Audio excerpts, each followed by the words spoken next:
I've been on this world close to a year, and yet I still haven't automated the most basic of crate mod resources like copper, zinc, and brass. But that's all about to change. A few weeks ago, I made offshore mining rigs to extract ore stone, and today, I'm gonna finally put it to use. I need to build an industrial foundry to turn my ore stone into all the molten metals I could possibly want for automation and munitions. Let's get started. It sure is nice seeing that tick rate again. Although, it's worse than the last time you saw it, because I reactivated 180 chunks worth of chunk loaders, which is all the essential factories and things like that around the world, from over there all the way to really far away. But even with that, it's still working amazingly after I got rid of all those hundreds and hundreds of ghost ships. I still have no idea what that was, and I don't think we're ever going to find out. They're getting closer to finishing this thing, the university, getting it to level 4. But we're not going to be over here this video. We're going to be in a place we haven't worked on in a little while. Here, we're back at the steel mill area, one of my favorite parts of the world. I haven't worked on this in a bit, not since the dockyard was completed. And today, we're going to be building a metalworks factory, or foundry. Some kind of building to house the processing of ore stone into molten metal, and then into ingots and other stuff that we need. I mentioned as well molten metal, and that's because we have molten metal for all the different types now. I added a new mod that I've been looking at for a while, and this is a way to just melt down the various things and then reform them into ingots, which is what we're going to be doing. I don't think you get any more out of it with a mold. You can turn it into an ingot, and then you can wash it, and then you get the actual ingot out of it. You get the mold back, so it's like that. It's just a fun process that we're going to do. I'm going to tie this in as well with the steel thing, because this thing is the train unloading station, and it's meant to just unload whatever kind of stuff for steel, but I'll probably use it to unload everything from a port that doesn't exist yet. And then what I wanted to do is have a smaller train track down here with a smaller train, which would be responsible for bringing the molten slag out of here. Because there's like slag cars that I've seen, it looks really cool, and I could do that as well to bring the stuff over that I need. I need to start by making andesite tracks in order to figure out where that's gonna go. I wonder why they chose stone to be the default. Seems a little odd.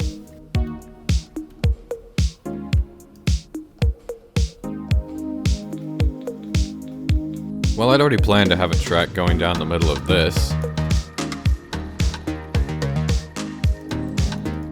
Gives me a fun excuse to use the normal sized train tracks, because I almost always use the oversized ones.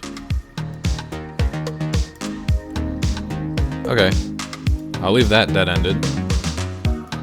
This is a little too short for it to go under here, and over here, this corner is in the way. If I had it go through, I don't know, like right here actually, this would be kind of cool. And then I had it, if I had to go through there, maybe. Ooh, that works. That would work. I can get rid of this. This is kind of bad anyways. Let me get rid of this. But now this is going to go over here, and it can just easily unload. Maybe it even goes in the building. What if we did that? I've left space for a floor here now, and I'm going to build it probably in the same style, the same building materials as this, just a different shape. And we'll have some different outside features related to blast chambers or smelting stuff, whatever. A lot of this is going to be focused on the interior. I still have a backpack here from a long time ago. This one that happens to have a bunch of building materials that I need. In addition to the ones that I had from the last project that we did in the video before last, we should be all set on materials for a while.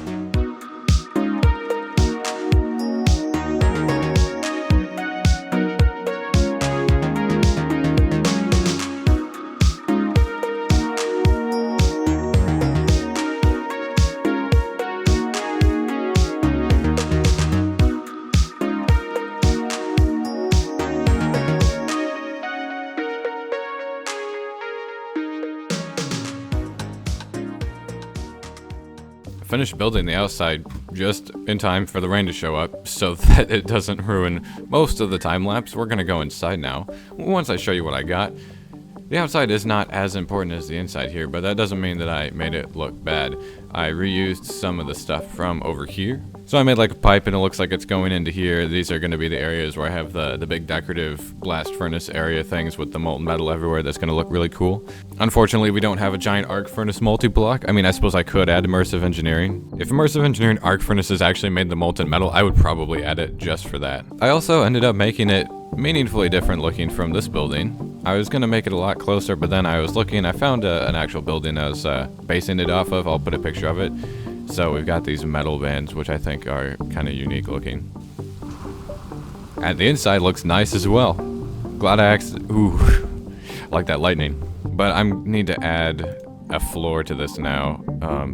And then we'll start working on the important stuff in here.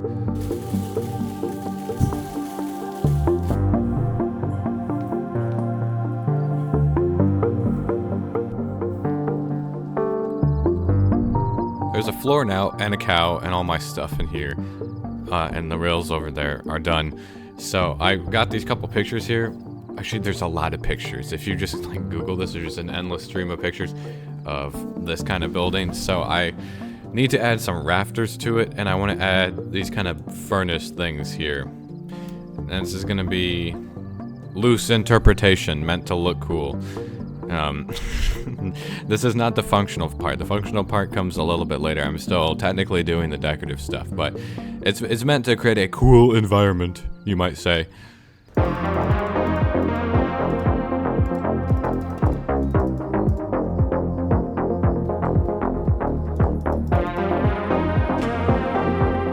Here are the rafters. They look pretty cool. But now I'm wondering if I should go to creative mode to try to design these things. They're not that huge, but it would certainly be helpful to have access to everything.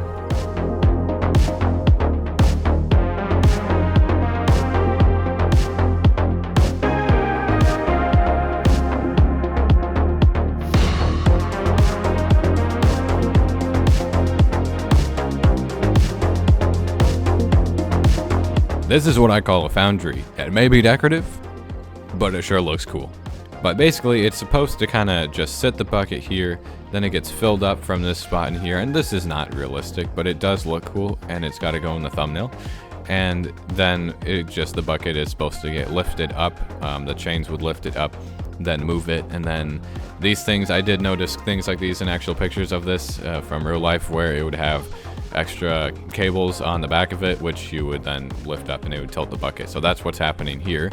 And it's just getting dumped unceremoniously on the ground. I'm glad I did this in creative mode. It came out a lot better here than I would have been able to figure out in survival mode, which is what I'm going to go do now. I'm going to go build it in survival and then set up all the important stuff. Fun part. Here we go. Oh yeah. I didn't use anything that hard to get, but somehow it's still 8 pages. You gotta be kidding me. It's fine. It's all stuff I have or can get very quickly. So I'm gonna go grab this materials and we'll get this built in like 30 seconds or something after that. That's the fastest part, isn't it?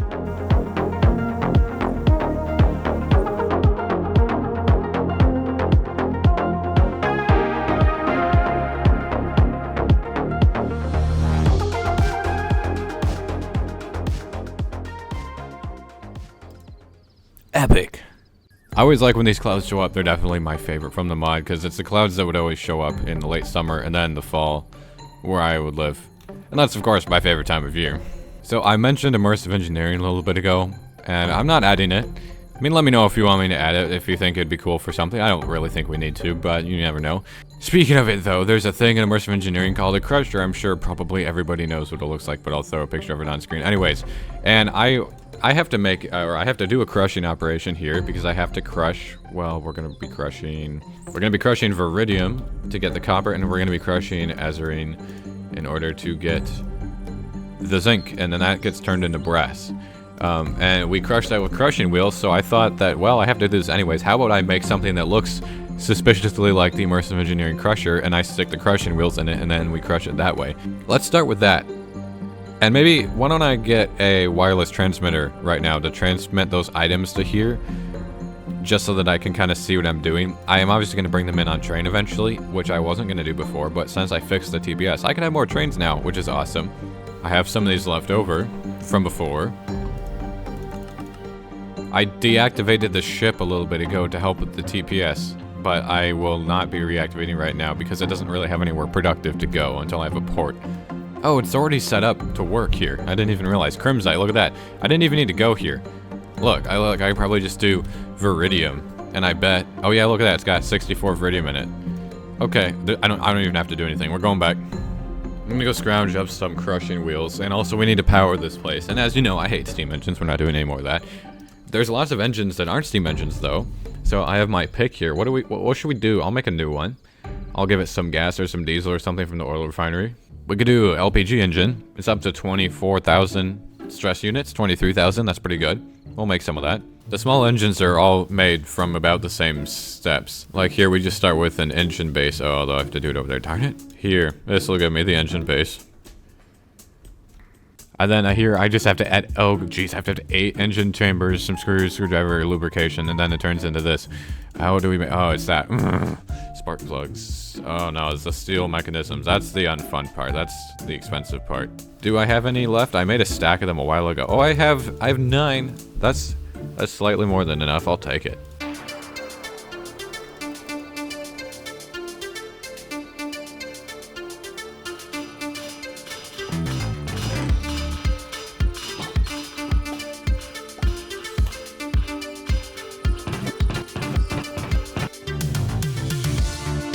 Alright, here's the LPG tank. I'm just gonna stick this into a fluid transmitter, kind of like I did with diesel.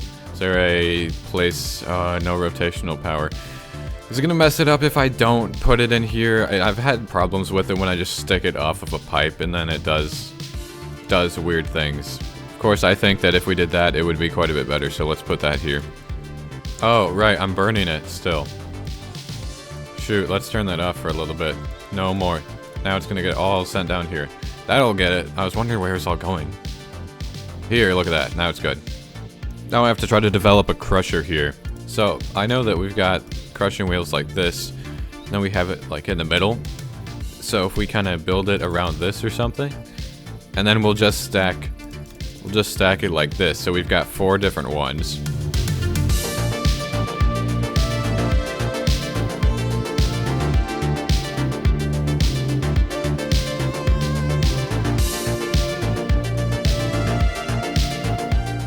Alright, so I got this here. I think I got a good design for it. We just got this stuff and I'll dump it in from the top for now until I got a train. Then over here, we've got the LPG engine and I'm just having this thing in the back just to power this. And then the rest of it, I'm gonna just send underground. I don't want to be powering this above ground. Here we have a LPG input and then it has an exhaust output. Last thing oh, why can't I put a lever there? You should totally be able to put a lever there. Because this thing does need redstone power to function. Here. Hopefully that makes it work. But we'll set this to get powered a little bit. Here. Let's get this started. Okay, I maybe have to do this in the front after all. Oh, yep, I do. Sweet. There we go. Oh, why did it stop? Oh, it wasn't taking carbon out fast enough. It needs to be fast enough spinning. Here. See, look at that. Now it's going fast enough.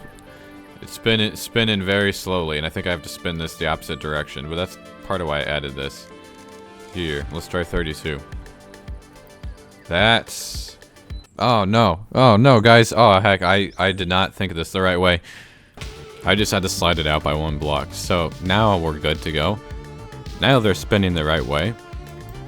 We won't make this too close, and I have to supply these blaze burners with some fuel.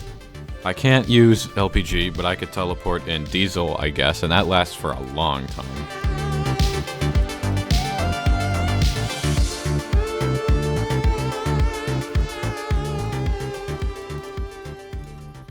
I'm gonna try to connect this underground here. And I need to try to connect this somehow. Here, that's connected. That's going the wrong way, because of course it is. Oh. Where's that coming from? Where did you get the nuggets from? Okay, I got some crimsite from somewhere. Well, look, it's already kind of working, isn't it? Oh no, it's making ball bearings! Don't make the ball bearings! Not the dreaded ball bearings! That's so stupid. Do I have a filter? I do. Cease. I'm going to use this to teleport in diesel. Which should... No, it's not, because I don't have straws. I always forget the straws. Ah. Yes. Excellent. Now, look at that. Oh shoot, it's gonna be dumping it on the ground. Nope, nope, nope, nope, nope. Block that up. Nope. Look at that. Molten iron, 32 millibuckets. I can just do here. Crimsite. Look at that. Well, there's actually not going to be anything to look at because the particles are off still. We should be able to see. Yes, there's crimsite in here, I can tell. And it should be on its way out. Oh yeah, look, raw iron. There goes some raw iron, and then it goes in here. It's getting melted. And we can do that with all of these. Uh-oh, what's wrong? Why is ochre not coming through? Okay, what about Viridium? Viridium came through. What about Azurine? Okay, I gotta go fix the ochre. There it is. There's the copper. There's the zinc. Yeah, molten copper. Molten zinc. We're still making this stuff. Alright, I got gold going in. Fix the ochre stuff. Only problem is I just realized this thing is making slag. And I really have no way to get rid of it except with a mechanical arm. I hope it can reach. Ooh, if I put it up here, it can totally reach. Here. Now stick it there. Hopefully you'll work. Right. Oh yeah, you are. Now I can finally start taking molten iron and dumping it on the ground and everywhere. For decoration purposes, of course. Hehe.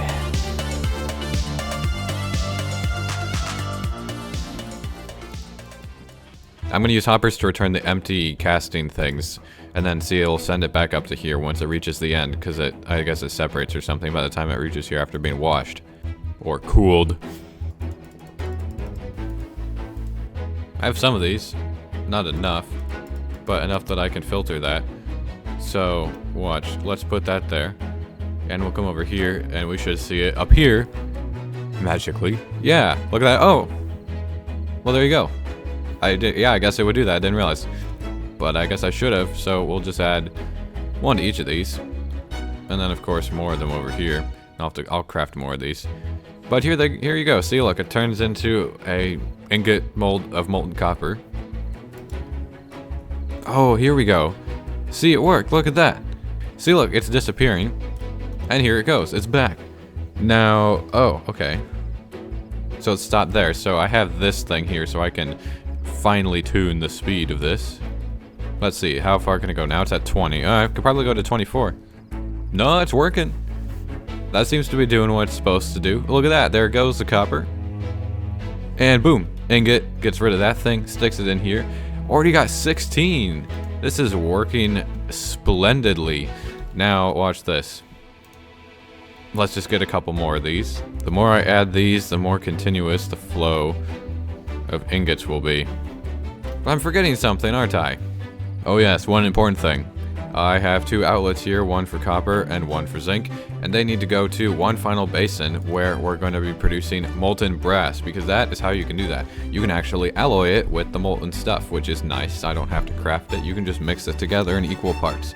Probably the most important one of these, because that's how we're going to get stuff for autocannons, artillery shells, all types of bullets. What the heck? I've never seen that before. How have I never seen that? Okay, that's weird, but kind of interesting. So here's the brass maker. This is the only part that's new. And it's just an extra cauldron thing, an extra basin, where it's gonna mix the two metals together. So, watch this. I'm gonna turn this up. No, we're gonna turn this off. Oh shoot, I have to get a filter. Oh no, you have to get a filter pipe. That's annoying. Here. There we go. Hopefully this works now. Are we not getting copper through here? Oh, we're... Right. It would be helpful if the outlet were behind the thing. That's what we want. Look at that. Look at that right there. You are extracting it, aren't you? You're not? I have had this problem before, I think. I think I solved it with a filter. Yep, that's how we do it. Don't know why it does that sometimes, but there we go. So now we filter this. Change the orientation of that. Add a shaft right here. And brass should be good to go. Get rid of that, take that, filter that for brass. Now everything that goes here, it all gets put away. Let's make a bunch of these. Okay, a little delayed, but whatever, it still works. There we go, I've decorated it. It's really nice because these things, you can actually stick them on the ground as blocks. And they create light, and they glow in shaders, so it looks extra nice. I got rid of all my torches, stuck a few lights up here, and I've added some more decorations around here like steel beams. Like, oh look, we're casting steel beams or metal beams or something like that here. And now, I'd say this place is done until I get to have a train and I make it so it can put it into a train and unload from a train, which will probably be next time, because that is all we have time for today, guys. But anyways, if you enjoyed, don't forget to drop a like and hit that subscribe button down below. Thanks for watching. I've been Sbeev. Hope you have a good rest of your day, and I'll see you guys next time.